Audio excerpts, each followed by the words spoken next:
শহরের এক কোণে ছোট্ট একটি টিনের ঘর। ভেতরে বসে আছে 10 বছরের ছেলে রনি। তার চোখ দরজার দিকে।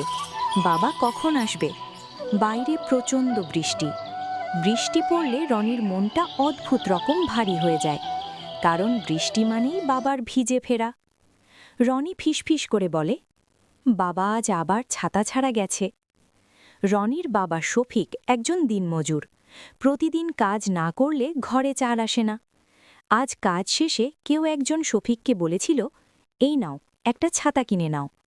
শফিক হেসে বলেছিল, ছাতা কিনলে তো আজ রাতে ছেলের দুধ কেনা হবে না।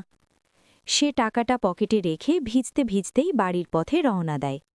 বাড়ির কাছে পৌঁছাতে পৌঁছাতে শফিক একটি পুরনো ছেঁড়া ছাতা খুঁজে পায় রাস্তার পাশে। এক পাশ ভাঙা, কাপড় ছিঁড়ে গেছে। সে ছাতাটা কুড়িয়ে নেয়।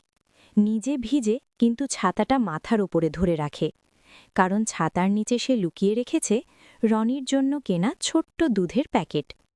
ঘরে ঢুকতেই রনি দৌড়ে আসে, বাবাকে জড়িয়ে ধরে।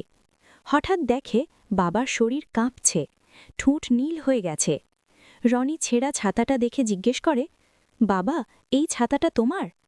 শফিক মুচকি হেসে বলে, হ্যাঁ রে, অনেক দামি ছাতা। রনি জানত এই হাসির পেছনে কত কষ্ট লুকিয়ে আছে। রাতের বেলা রনি দুধ খেতে খেতে বাবার দিকে তাকায়। বাবা কাঁথা গায়ে দিয়ে শুয়ে আছে, জ্বরে কাঁপছে। রনি চুপচাপ ছেঁড়া ছাতাটা নিয়ে বসে পড়ে। কাপড় সেলাই করতে জানে না, তবু সুতো দিয়ে ছেঁড়া অংশটা বেঁধে দেয়। চোখের পানি পড়ে ছাতার ওপর। সে বলে, বাবা, একদিন আমি তোমার জন্য নতুন ছাতা কিনে দেব। বছর কেটে যায়, রনি বড় হয়, পড়াশোনা করে, চাকরি পায়। প্রথম বেতনের টাকা হাতে নিয়ে সে দোকানে ঢুকে নতুন একটা ছাতা কেনে। ছাতাটা খুব সুন্দর, মজবুত। রনি বাড়ি ফিরে বাবার হাতে ছাতাটা দেয়। বাবা ছাতাটা হাতে নিয়ে কিছুক্ষণ চুপ করে থাকে। তারপর বলে, আমি তো কখনো ছাতা চাইনি।